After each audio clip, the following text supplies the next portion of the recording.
Obtén tu máster con doble titulación de Tulane University, Estados Unidos y de UFM en Madrid. Open Call 2024, Master of Finance y Master in Management. Aplica.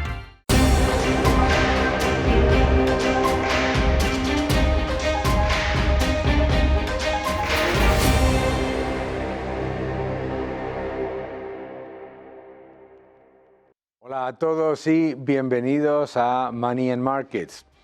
El gobierno de España ha lanzado un nuevo montón de propaganda en el que nos comenta una y otra vez que la economía española va como un cohete. El símil no es bueno. El símil no es bueno porque un cohete, mis queridos amigos, siempre termina explotando y destruyéndose. Siempre. No es un buen ejemplo tampoco desde el punto de vista de la propaganda que nos intentan vender. La realidad es que la economía española va como un cohete averiado. Si miramos los datos del Instituto Nacional de Estadística, la cifra de negocios empresarial en lo que va de año ha caído un 6,5%. Eso es en la serie corregida de estacionalidad, un 10,5% en la serie original. La cifra de negocios son las ventas de las empresas, pero además tenemos que ser conscientes que la cifra de negocios ha caído no solamente en el sector manufacturero e industrial, es que ha caído en el sector servicios también. Y esto es importante, ¿por qué? Porque es falso que las empresas se estén forrando y viviendo mejor que nunca. Las empresas están mejor que nunca, según el gobierno. Lo que sí va como un cohete, mis queridos amigos, es la deuda. La deuda pública, a pesar de haber subido los impuestos de una manera desproporcionada y a pesar de beneficiarse del efecto de la inflación en la recaudación, el gobierno ha aumentado la deuda pública a 1,6 billones, un aumento del 5,1% según el Banco de España en lo que va de año. Y es importante entender esto, ¿por qué? Nos dicen que la economía va como una moto. El Producto Interior Bruto crece aproximadamente un 2%, pero ojo, el Producto Interior Bruto per cápita, es decir, el Producto Interior Bruto dividido por el número de ciudadanos, resulta que está estancado. En cualquier caso, aumentando la deuda pública un 5%, por supuesto que el Producto Interior Bruto puede subir un poco, pero la calidad de ese Producto Interior Bruto no es que sea cuestionable, es que es atroz. Entre el año 2019 y el año 2023, la inversión en España ha caído más de un 5%. En el mismo periodo, 2019-2023, el consumo básicamente no se ha movido, se desplomó y luego se recuperó ligeramente, pero continúa prácticamente a cero. Las exportaciones aumentaron, pero también aumentaron las importaciones y, por tanto, la contribución del sector exterior al Producto Interior Bruto ha sido limitada en ese periodo 2019-2023. ¿Qué es lo que se ha disparado? Los impuestos, el gasto público, la deuda, el aumento constante de los desequilibrios fiscales. ¿Qué es lo que está haciendo el gobierno de Sánchez? Copiar la estrategia del PASOK, del Partido Socialista griego, antes de la crisis. Disparar la deuda pública, aumentar masivamente los impuestos, disparar el gasto público y la contratación pública, que además pone en peligro a los funcionarios de carrera haciendo las cuentas públicas insostenibles. Y ojo, la seguridad social. Es que la seguridad social tiene el mayor agujero de toda la Unión Europea, según Eurostat, de pasivos no financiados. Los pasivos no financiados de la seguridad social en España superan el 400% del Producto Interior Bruto. Más importante todavía, este gobierno ha triplicado la deuda de la seguridad social. Se vanaglorian de que la seguridad social tiene superávit, pero es que la seguridad social solamente tiene superávit porque recibe una gigantesca transferencia de un Estado que ya es deficitario y que tiene una enorme cantidad de deuda. Es decir, lo que están haciendo literalmente es dopar la economía, destruyendo el poder adquisitivo de las familias, porque España está a 11 puntos de la media de la Unión Europea, cuando estaba a 8 en cuanto a renta per cápita ajustada por poder adquisitivo. Y lo más importante de todo, aquí no hay ningún cohete. No hay récord de empleo cuando hay 21 millones de afiliaciones que incluyen 800.000 pluriempleos. No hay récord de empleo cuando esos 21 millones de afiliaciones trabajan menos horas por semana por afiliado que antes de la crisis. Y, lo más importante, no hay ningún récord de empleo cuando la realidad del paro efectivo, según muestra Fedea, es que entre el año 2019 y el último dato de 2024 no se ha reducido el paro efectivo. Solamente se ha utilizado el subterfugio de los fijos discontinuos inactivos para disfrazar paro. Esa es la realidad de España. Cohete, sí, a punto de estallar.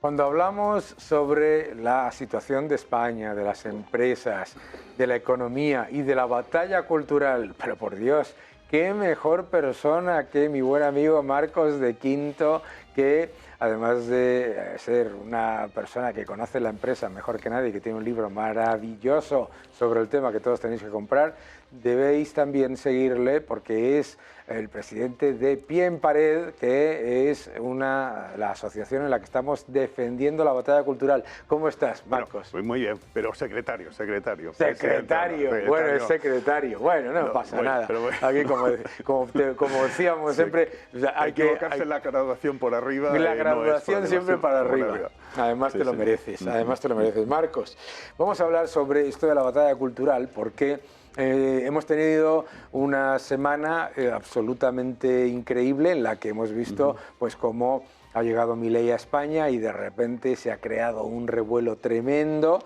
porque da la batalla cultural sin complejos, ¿no? Efectivamente. ¿Qué lecciones podemos sacar de todo eso en un país que probablemente está un poco ahogado por esto de lo políticamente correcto? Sí, mira, yo creo que la hegemonía cultural de la izquierda ha hecho mucho daño, pero ha hecho mucho daño a la derecha también. Es decir, y llega un momento en que gran parte de los partidos de centro derecha o derecha en Europa, de alguna manera han asumido el marco conceptual de la izquierda, han asumido su lenguaje, han asumido sus postulados y nunca han presentado una alternativa, nunca han luchado contra ese marco, sino lo han aceptado y lo único que han empezado pues es básicamente a utilizar la gestión o la parte, digamos, más técnica para diferenciarse. Pero Milei yo creo que ha sido un soplo de aire fresco porque ha plantado cara a esa hegemonía cultural de la izquierda. Una hegemonía cultural de la izquierda que ya no pertenecía solamente a la izquierda, sino a la izquierda a la derecha, porque de hecho en el caso de Argentina había una izquierda peronista y una derecha peronista. Es decir, y lo que hace de alguna manera Milei es saltar y plantear esa batalla sin complejos y empezar a decir las cosas por su nombre. Es decir, el socialismo es equivocado. Socialismo, socialdemocracia es un planteamiento equivocado. Da sus argumentaciones y no tiene miedo a que le caiga la del pulpo encima. Claro. Y eso es un poco la lección que yo creo que la gente tiene que tener, que es cómo combatir el socialismo. Pues el socialismo se combate primero entendiendo bien la estrategia de la izquierda, siguiente, teniendo datos y argumentos, pero muy importante también es no teniendo miedo y enfrentarse a esos postulados. Y si encima te enfrentas con cierta dosis de humor, pues es muchísimo mejor porque comunica muchísimo mejor esa dosis. Y cuando hablamos de la batalla cultural en España, ¿tú qué es lo que percibes que se está haciendo? ¿Correcta o incorrectamente? Bueno, yo creo que no se ha enfrentado realmente desde el punto de vista ideológico, no se ha enfrentado la derecha tradicional a los postulados de la izquierda. Hay gente, porque claro, yo no quiero generalizar ni quiero hablar de partidos, porque dentro de los partidos hay distintas sensibilidades y distintas personas en esto. Pero, por decirlo de alguna manera, dentro de la derecha ha habido como dos tipos de estrategias.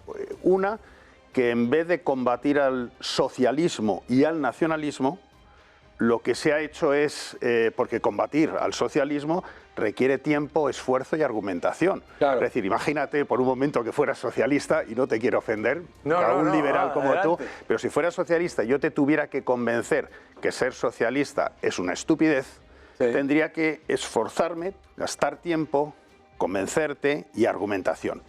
Pongamos, yo soy económetra, P igual a Q a 50% ante la incertidumbre. Imaginemos que yo convenzo a la mitad de las personas a las que pretendo convencer de que ser socialista no es lo correcto.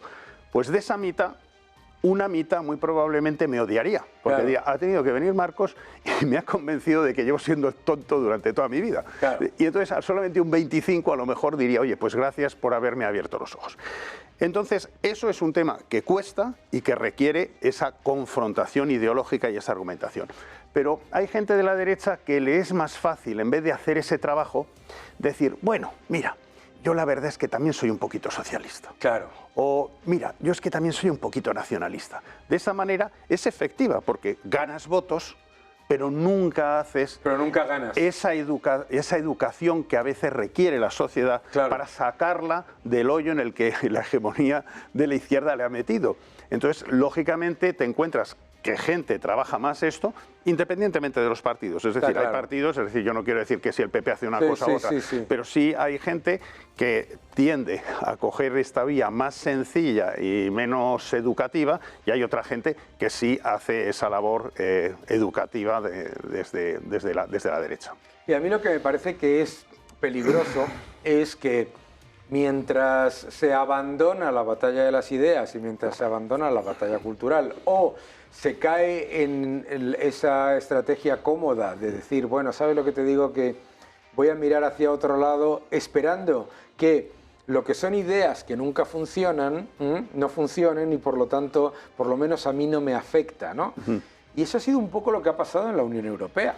La Unión Europea nace como un proyecto de libertad, de progreso, de unión, de libre comercio, de defensa de la industria, de las empresas y de los contribuyentes, y probablemente por inacción, yo decía en un artículo hace una semana, decía, los malos no ganan cuando das la batalla, los malos ganan por la inacción de los buenos. Efectivamente, ¿no? Efectivamente. Mira, te voy a contar una anécdota, porque tiene que ver también un poco con esto de la hegemonía y la Unión Europea. Estaba en una conferencia, creo que era en Zamora, con empresarios, y al final, en el turno de preguntas, una persona me hizo la siguiente pregunta y me quedé pensativo porque no tenía yo la respuesta inmediata. Me dijo, Marcos, ¿por qué crees que las grandes empresas del IBEX, etcétera, todos abrazan la Agenda 2030 y abrazan, pues bueno, más o menos todo este wokismo que hay alrededor de estas tendencias? Yo me quedé pensativo, me puse un poco en mis propios zapatos cuando yo era presidente aquí en Iberia de Coca-Cola, y le respondí lo siguiente. Mira, yo creo que todos los altos ejecutivos de empresas lo que desean es que su empresa sea percibida como una entidad que contribuye al bien de la sociedad. Eso es. Todos deseamos eso cuando estamos, ya sea pues Banco Santander, BBVA, Telefónica, o sea, queremos que nuestra empresa sea percibida como alguien que contribuye al bien de la sociedad. El problema surge en ¿cuál es el bien de la sociedad?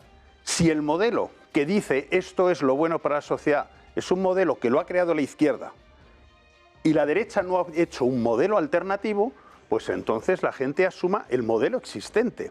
Por ejemplo, si la izquierda dice que una sociedad mejor es una sociedad en la cual no haya CO2, pues están aceptando que países del este de Europa pasen frío o calamidades con tal de que no contaminen.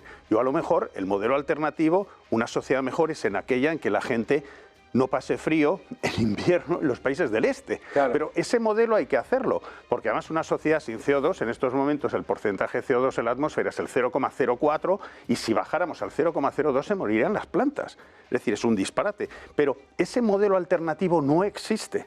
Y el modelo que todos consumimos en estos momentos es el de la Agenda 2030, que es una agenda con truco, porque lógicamente... Claro, porque la Agenda 2030 en sí misma no tiene nada. O sea, la Agenda 2030 son 17 objetivos. Discurso de Mises, es decir, que no hay hambre en el mundo, que todo el mundo sea bueno, que tal, todo este tipo de cosas. Pero el problema es cuando uno baja a ver cuáles son las políticas que se hacen dentro de esto, ahí se habría una discusión. Ahí está porque lógicamente, oye, que la mujer tenga igualdad, perfecto, pero si por otro lado con la Agenda 2030 estás importando culturas que no tienen ese respeto hacia la mujer, pues entonces es bastante contradictorio.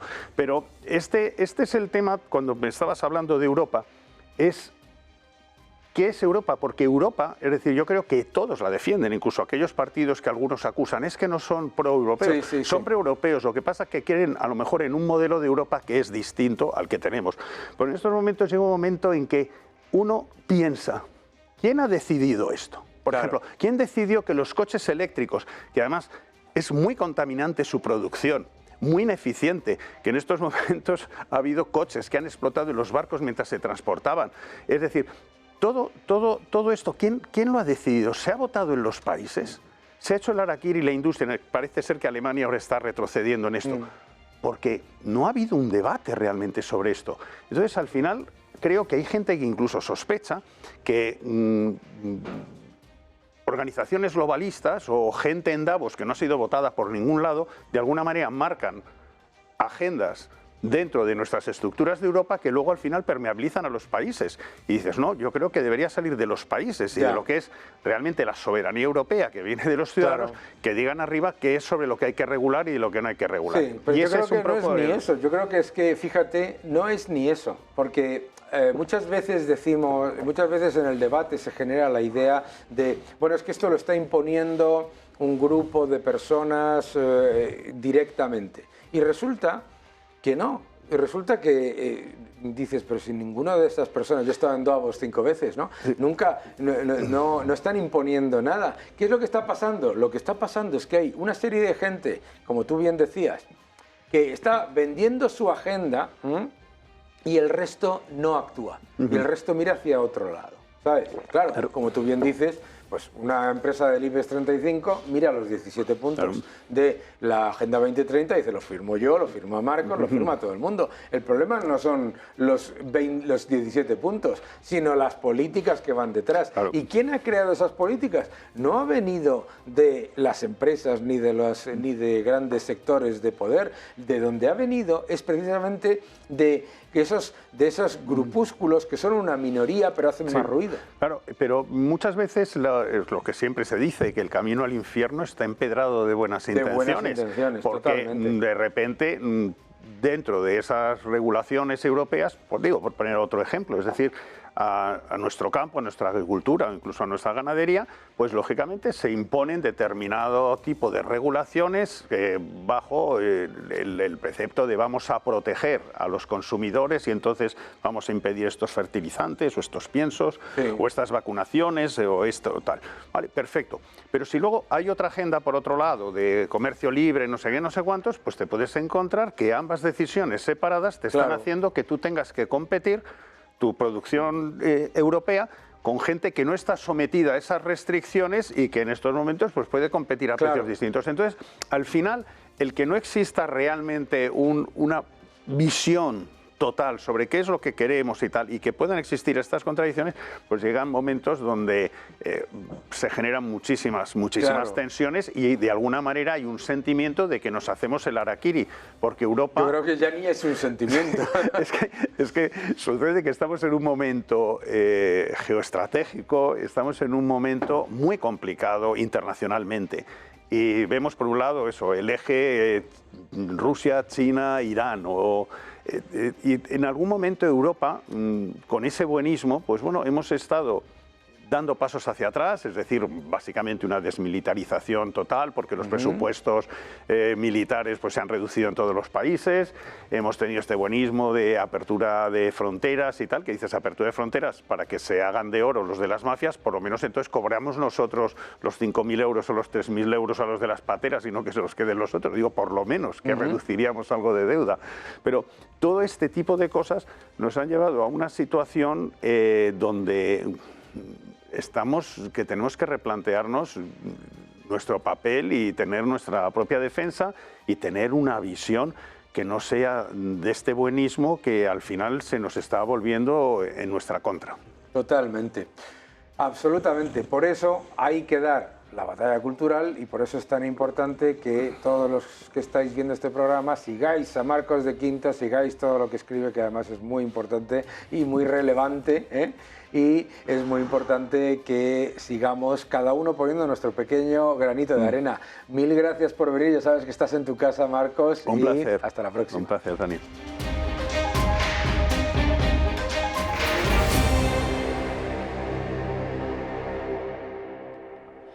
Muy buenas, Daniel. Hoy para Money and Markets, y dado ya que estamos en campaña electoral para el Parlamento Europeo, creo que durante estas semanas, hasta que se produzcan las elecciones, voy a ir contando cosas, resultados y aspectos económicos de la Unión Europea.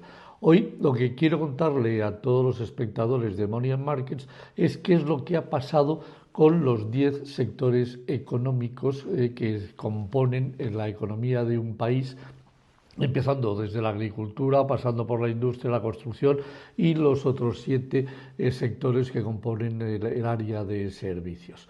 Bien, en el periodo 2019 al 2023, la Unión Europea ha crecido en su conjunto, en el valor agregado de los diferentes sectores económicos, un 4,3, que equivale a medio billón de euros de crecimiento en 4 años. Es decir, ha crecido muy poco porque apenas ha llegado a 125.000 millones de euros al año entre los 27 países, que equivalen por país, es decir, a menos de 4.500 millones de euros de generación de valor completo.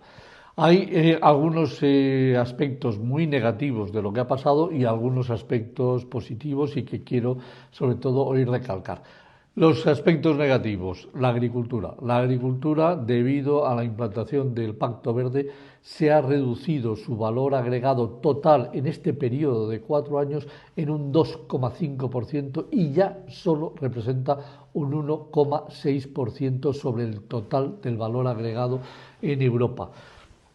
Otro sector que también ha sido tremendamente afectado por el Pacto Verde ha sido el sector industrial, a pesar de que este todavía crece y crece un 1,9% y sigue siendo el sector número 1, es decir, entre todos los sectores económicos en la Unión Europea. Lo que pasa es que perdiendo peso ha pasado de un 20,5% a un 20% y por lo tanto, es decir, Europa tiene que tomar medidas muy claras en este tema. Otro sector que también ha decrecido es el sector de la construcción, que ha decrecido un 1%. Y las buenas noticias están en el sector de la información y las comunicaciones, que crece casi un 25%, un sector estratégico, un sector importante, a pesar de que todavía su peso específico no llega al 7% del total de la Unión Europea. Otro de los sectores de crecimiento importante, es decir, por encima del 8%, ha sido el sector de las actividades profesionales y el siguiente, el tercero en crecimiento, el de las actividades financieras, que han crecido exactamente por un poquito por encima del 6%. ¿Qué sucede en este periodo? Pues sucede que el sector primario y el secundario han perdido participación notable, casi 3 puntos en total, es decir, con respecto al en el 2023 con respecto al 2019. Fundamentalmente por el Pacto Verde, que les ha dejado muy tocada a la agricultura y a la industria. Ha llegado la hora de votar y que cada uno debe hacerlo en conciencia. La buena noticia es que el otro día Ursula von der Leyen, la persona que va a ir encabezando las listas para presidir la Comisión Europea, hizo algo que creo que es significativo y que debemos de tener en cuenta, y es que sí se ha abierto a pactar con los conservadores europeos e hizo concretamente, es decir, menciona que está dispuesto a pactar con Giorgia Meloni. Creo que eso por lo menos es una buena noticia, porque si es así, en lugar de tirarse en brazos de la socialdemocracia como estuvo durante este periodo, estará apoyada por el grupo conservador europeo, y creo que ahí sí que se podrá retomar y podrá ponerse en marcha varios planes o muchos planes para reactivar la agricultura y la industria. Tenemos que pensar una cosa. Es decir, nuestra agricultura, si sigue cayendo a los ritmos que está cayendo, no va a ser el sector, si viene mañana cualquier tipo de problema, conflicto, de qué y de dónde vamos a poder comer y tirar en los recursos que necesitamos. En cualquier caso, estoy optimista porque todos los datos que está dando, es decir, que se están dando a nivel europeo, significa que la participación importante en cada uno de los países va a dar una preponderancia al centro derecha, y es muy posible que, es decir, con la unión simplemente de los liberales, es decir, podamos, es decir, establecer un gobierno de coalición en el centro derecha de europeo, es decir, populares, conservadores y liberales, que creo que pueden ayudar a transformar la Unión Europea en los próximos 5 años. Creo que, seguiré dando en las próximas semanas datos sobre cómo ha crecido el gasto público, cómo han crecido los impuestos, cómo han crecido el resto de los aspectos que creo que son importantes que los tengamos en cuenta, es decir, a la hora de votar para luego elegir a nuestros representantes que defiendan nuestros intereses en Europa. Espero que esto haya sido interesante para ti y para todos los espectadores de Money and Markets. Nos vemos en el próximo.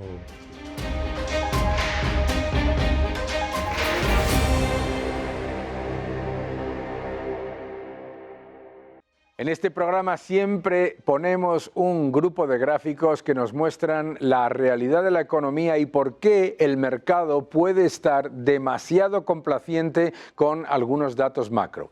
Vamos a ver el primer gráfico, que lo que nos muestra es la realidad de Estados Unidos. El ciudadano norteamericano, ese consumo que nos dicen que va tan bien, eso que va tan estupendamente, bueno, pues lo que ha hecho literalmente ha sido consumir ahorro. El ahorro de los ciudadanos se ha desplomado a niveles no vistos desde la crisis financiera. Ahí lo veis en el gráfico, y lo más importante de este gráfico no es que esté el ahorro de los ciudadanos por debajo de los niveles de la crisis financiera.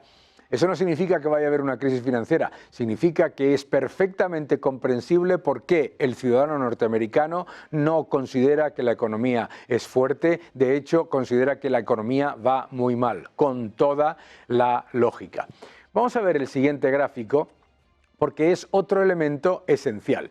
Hemos visto en los últimos días cómo la deuda por tarjetas de crédito y la deuda de los ciudadanos se ha disparado, se ha consumido el ahorro, pero es que mientras te cuentan ese récord de empleo también típico, en Estados Unidos también hacen lo mismo. No lo mismo, no es tanta propaganda como en España. Pero mientras te hablan de que los datos de empleo son muy positivos, la realidad de los salarios reales es completamente distinta. Estos son los salarios reales ajustados por, obviamente, inflación, y lo que muestran es que los salarios reales han caído, están en negativo, tanto en lo que son los salarios por hora como los salarios por semana. Estos datos reflejan por qué el ciudadano norteamericano no está cómodo ni está contento con la economía, porque está perdiendo poder adquisitivo y está mucho peor que en el año 2021. Recordemos que la administración Biden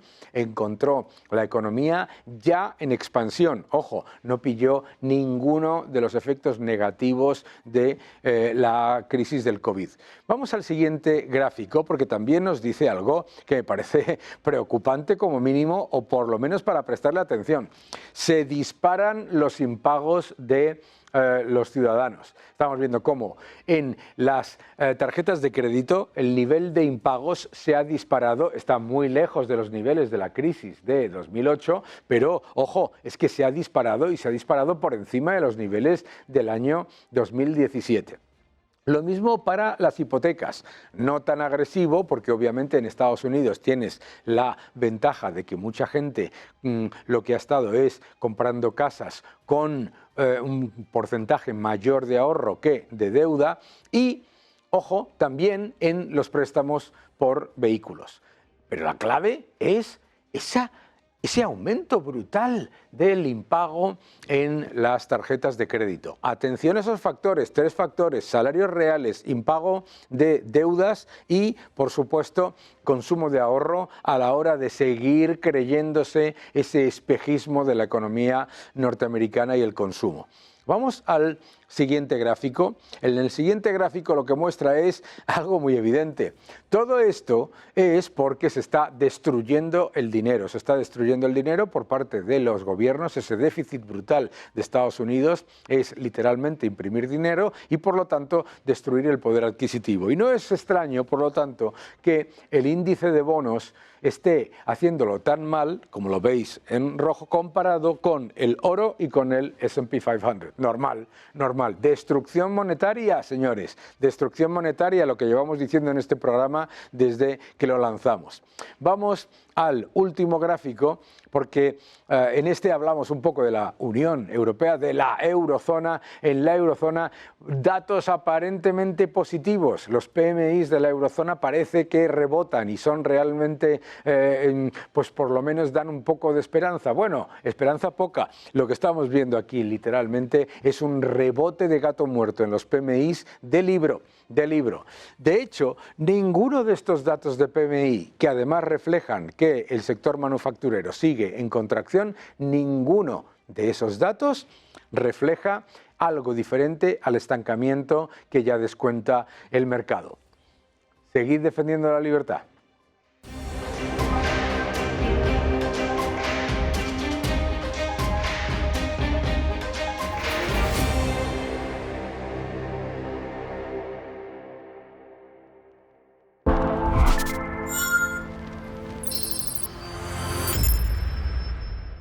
Obtén tu máster con doble titulación de Tulane University, Estados Unidos, y de UFM en Madrid. Open Call 2024, Master of Finance y Master in Management. Aplica.